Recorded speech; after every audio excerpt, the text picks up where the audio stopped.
ഞാൻ നിങ്ങൾക്ക് ഒരാളെ പരിചയപ്പെടുത്തി തരാം. സോഷ്യൽ മീഡിയ വഴി മുഖാന്തരം നിങ്ങൾക്ക് ആളെ നല്ല പരിചയമുണ്ട്.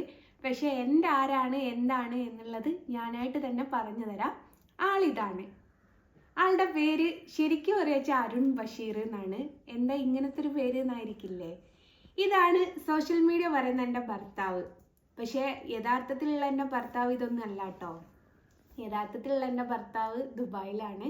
ആളുടെ പേര് സലീം എന്നാണ്. ഇപ്പം നാട്ടിലുണ്ടായിരുന്നു. അപ്പം പോയിട്ട് ഒരാഴ്ച കഷ്ടിച്ചായിട്ടേ ഉള്ളൂ.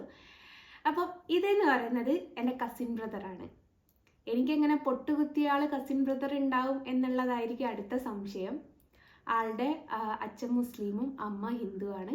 അവൻ്റെ അമ്മയുടെ മതം ഇഷ്ടപ്പെട്ടു, ആ മതം സ്വീകരിച്ചു, ആ മത രീതിയിൽ ജീവിക്കുന്നു. എന്ന് വെച്ചാൽ അച്ഛൻ മതം മാറിയിട്ടൊന്നുമില്ല.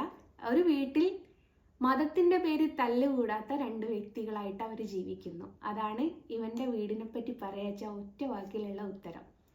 അപ്പോൾ സോഷ്യൽ മീഡിയ പല രീതിയിൽ ഇവനെ വ്യാഖ്യാനിച്ച് കൊണ്ടുപോയിട്ടുണ്ട്. എൻ്റെ ഭർത്താവാണെന്ന് പറഞ്ഞിട്ടുണ്ട്, ആളുടെ പേര് സലീം എന്നാണ് പറഞ്ഞിട്ടുണ്ട്. അങ്ങനെ കുറേ കാര്യങ്ങളൊക്കെ. എൻ്റെ ഭർത്താവും കാര്യങ്ങളൊന്നുമല്ല, എൻ്റെ കസിൻ ബ്രദറാണ്.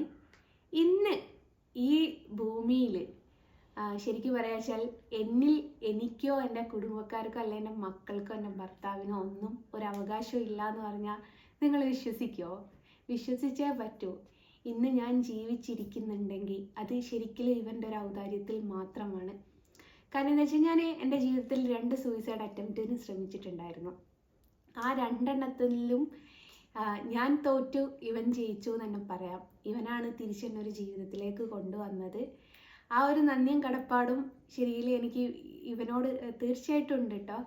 കാരണം എന്താ വെച്ചാൽ ഇന്ന് ഞാൻ എവിടം വരെ എത്തിയിട്ടുണ്ടെങ്കിലും അല്ലെ ഞാൻ ഇന്ന് ജീവിച്ചിരിക്കുന്നുണ്ടെങ്കിലും അഹങ്കാരത്തോടു കൂടെ എൻ്റെ ജീവിതം എന്ന് എനിക്ക് പറയാൻ പറ്റൂല. ഇവൻ തന്ന ഔദാര്യം എന്ന് തന്നെ പറയേണ്ടി വരും.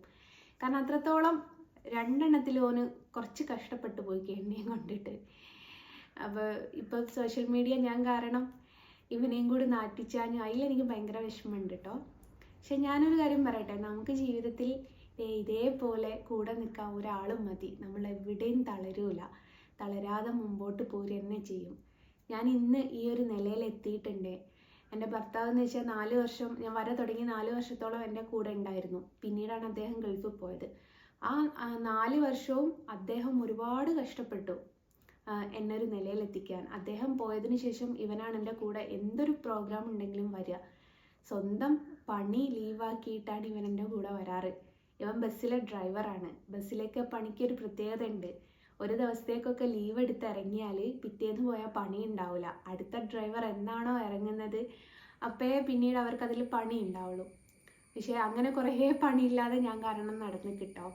എന്നാൽ പോലും ഒരു പരാതിയോ പരിഭവമോ പറയാതെ എൻ്റെ കൂടെ എവിടേക്കാണെങ്കിലും പോന്ന് എന്നെ ഇന്നലയിൽ വരെ എത്തിക്കാൻ മറ്റാരെക്കാട്ടിലും എന്ന് വെച്ചാൽ എൻ്റെ ഹസ്ബൻഡിനെക്കാട്ടിലും കൂടുതൽ ഹാർഡ് വർക്ക് ചെയ്തൊരു വ്യക്തി കൂടിയാണ് ഇവന്.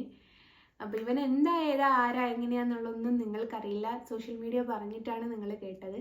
അപ്പം ഞാനായിട്ട് എന്നെ ഒന്ന് പരിചയപ്പെടുത്താമെന്ന് കരുതി. ഇതാണ് എൻ്റെ സ്വന്തം കസിൻ ബ്രദർ, സോഷ്യൽ മീഡിയ തന്നെ എൻ്റെ ഭർത്താവ്.